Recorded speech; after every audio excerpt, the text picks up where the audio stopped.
Ngamuk sampai gebrak meja, Panji Gumilang tak terima Ponpes Al Zaitun dibilang sesat. Di era terdahulu, kiranya jarang didapati atau mungkin juga tak pernah didapati ada perempuan bercampur sholatnya dengan laki-laki. Di era-era sahabat misalnya, tabi'in misalnya. Tapi para ulama kita itu sudah mendiskusikan bagaimana kalau ada perempuan yang bercampur dengan laki-laki di satu saf yang sama. Maka di sini dibagi pada dua bagian oleh para ulama. Yang pertama, jika percampuran dimaksud tidak diiringi dengan adanya pemisah, laki-laki langsung perempuan, perempuan lagi laki-laki lagi, atau laki-laki perempuan laki-laki tanpa ada pemisah yang memungkinkan adanya sentuhan, ya kan? Baik secara fisik ataupun tak langsung, ya, karena fitrah itu kan tak bisa ditolak, keberpasangan, ya kan, saling hasrat dan sebagainya, ya kan? Ketika itu terjadi, maka yang pertama ini, kasus pertama dianggap salatnya tidak benar, ya, salatnya batal, salatnya tidak memiliki nilai dalam sahnya salat. Ini sepakat para ulama, tidak ada perbedaan di dalamnya. Hai orang yang mengatakan Az-Zaitun tidak berguna bagi masyarakat Indramayu, hai yang mengatakan itu, datang ke sini diundang dan baik-baik.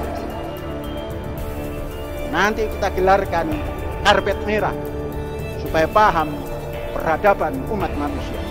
Tidak terlalu paham. Orang Muslim di Indonesia ini entah ada 1% atau tidak yang bisa bahasa Arab. Beda dengan orang di Israel sana, mau bahasa kedua. Dulu syarik, susah orang Jawa atau orang Indonesia menerjemahkan syarik, karena ada syarif, ada syarik. Yang syarik itu garong, yang nggak pernah ikut bangun, nggak pernah ikut mendanai, apalagi nyumbang, apalagi ini, kok mengambil alih. Ya mbok ngoco, bercermin sana. Mazhab apa itu? Mazhab garong. Dengarkan, dengarkan, dengarkan. Yang mengaku ulama umat itu, kamu mengisyaratkan menjadi garong.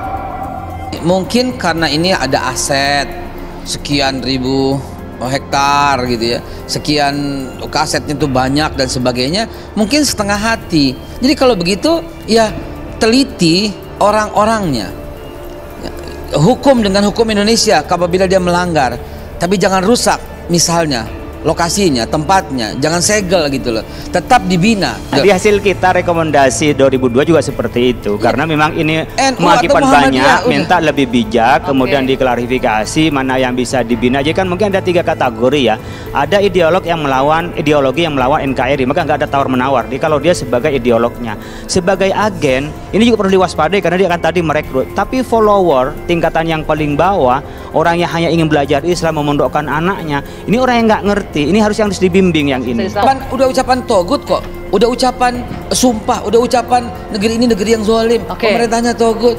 Baik, segera diambil tindakan. Didorong bukan sebagai penyembahan kepada Allah dengan tulus yang mengikuti petunjuk Rasulullah, tapi memiliki motivasi-motivasi lain dalam kreasinya, atau barangkali ingin menampilkan kedudukan, atau lebih daripada itu untuk misalnya dalam konteks kekinian dibahasakan dengan pencitraankah, misalnya ditampilkan hanya untuk menampilkan kondisi tertentu, maka itu dikecap dalam Al-Quran, tidak dibenarkan.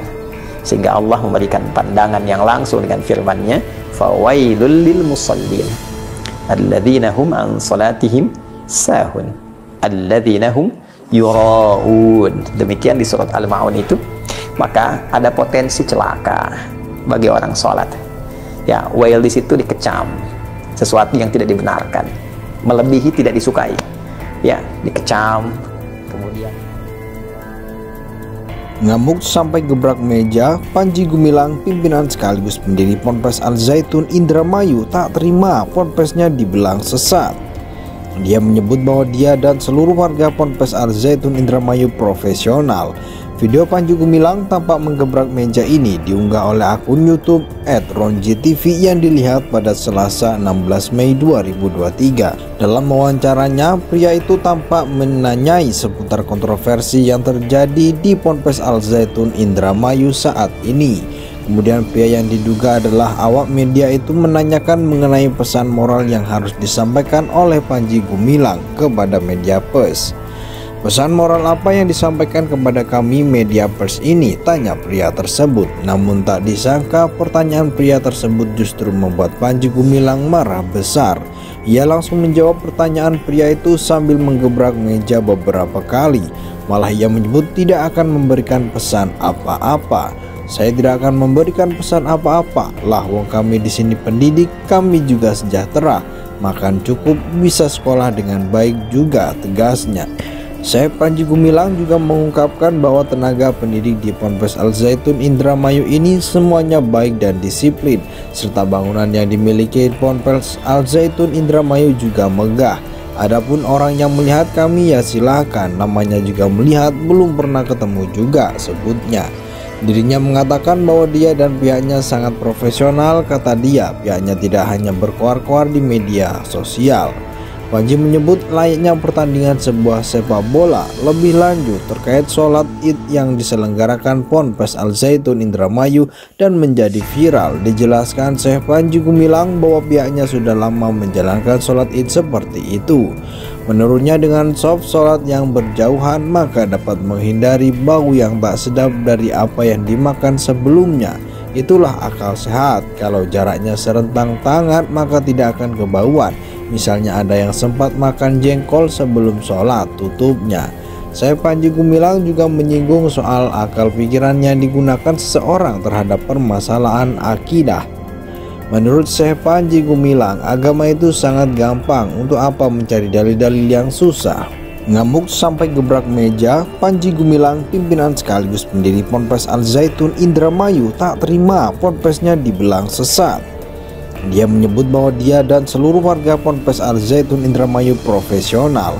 Video Panji Gumilang tampak menggebrak meja ini diunggah oleh akun YouTube @ronjtv yang dilihat pada Selasa 16 Mei 2023. Dalam wawancaranya, pria itu tampak menanyai seputar kontroversi yang terjadi di Ponpes Al Zaitun Indramayu saat ini. Kemudian pria yang diduga adalah awak media itu menanyakan mengenai pesan moral yang harus disampaikan oleh Panji Gumilang kepada media pers. Pesan moral apa yang disampaikan kepada kami media pers ini? Tanya pria tersebut. Namun tak disangka pertanyaan pria tersebut justru membuat Panji Gumilang marah besar.